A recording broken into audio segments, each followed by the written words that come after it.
In recent years, sign distance and occupancy networks have been used to represent watertight shapes of any topology. When you want to extract the mesh from the field, it's possible to use grid-based meshing algorithms such as marching cubes, dual contouring, and others, which require sign flips in the field to detect the surface locations.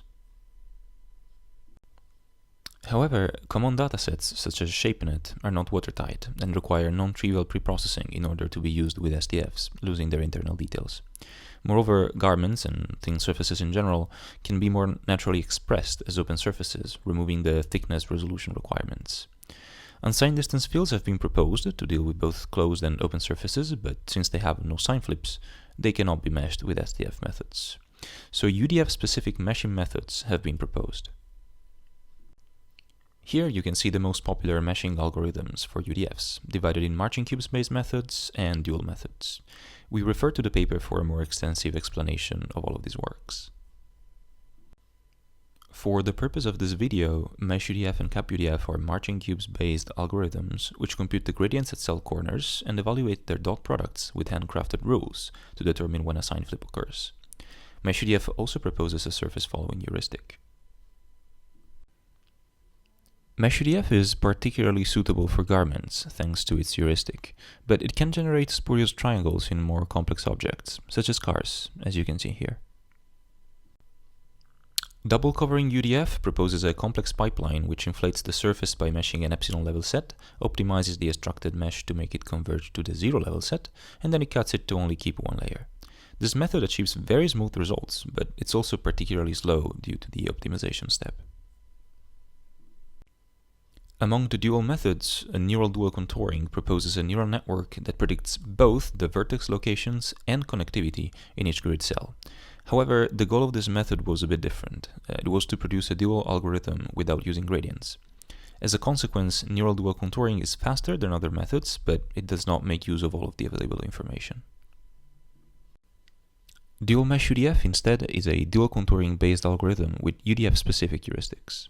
It modifies the quadratic function of dual contouring to be suitable for UDFs, and it introduces a filtering step, which is required by the absence of signs in the field.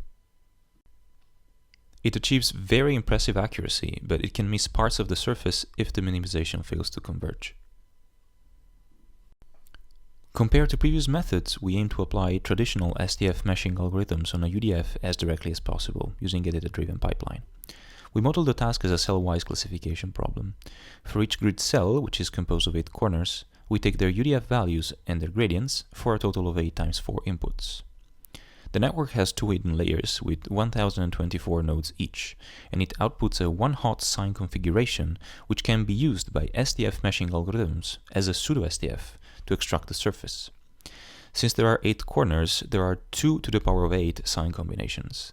However, since there is no inside or outside in UDFs, this will be a nilpost problem. To avoid this, we only have 2 to the power of 7 outputs and assume our anchor corner to be always positive. We use watertight shapes from ABC for training so that we can compute both a UDF and a ground truth SDF. We train the network with 80 shapes for 1 minute on a single GPU at a resolution of 128 per axis using a cross-entropy loss, with around 20 minutes of data preparation. The network can also be trained on as low as 1 shape with slightly worse but still usable results.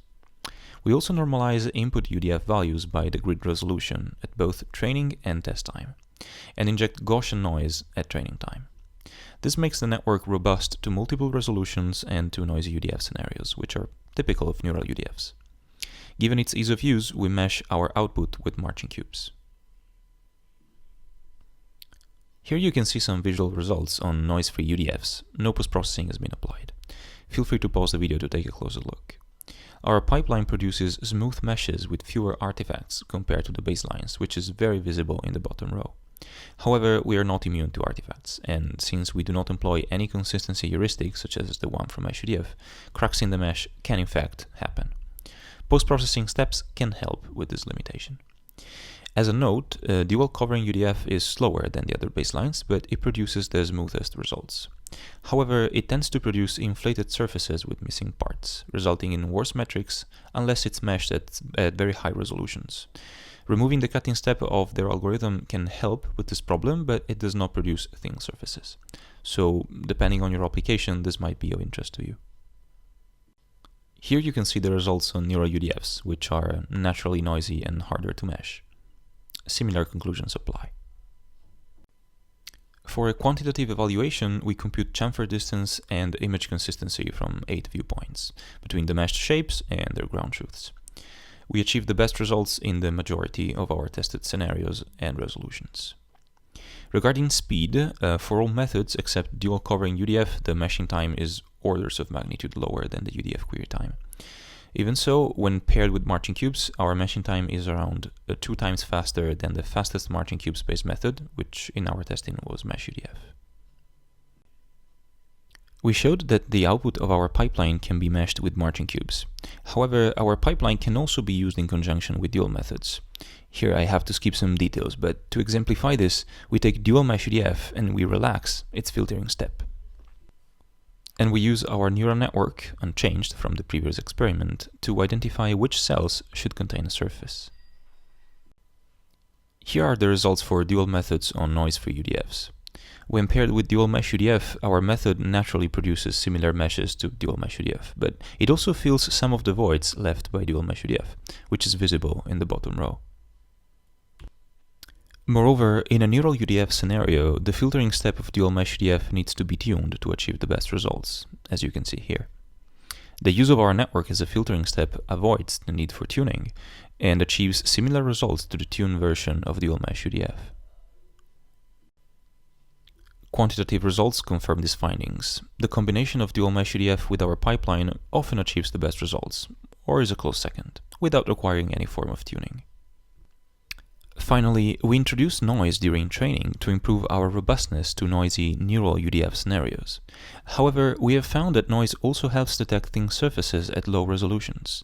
For example, with marching cubes, when the surface is thinner than the meshing resolution, it's not detected. This is true also in the training set of our network, which produces artifacts such as this.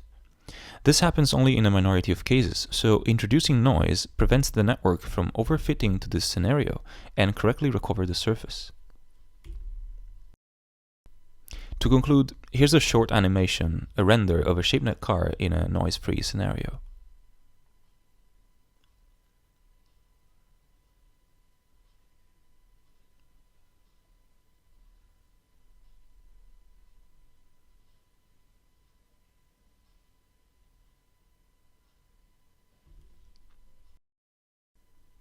That's all for this work. Have a look at the paper if you're interested, and feel free to leave a comment below or contact us for any clarification or explanation.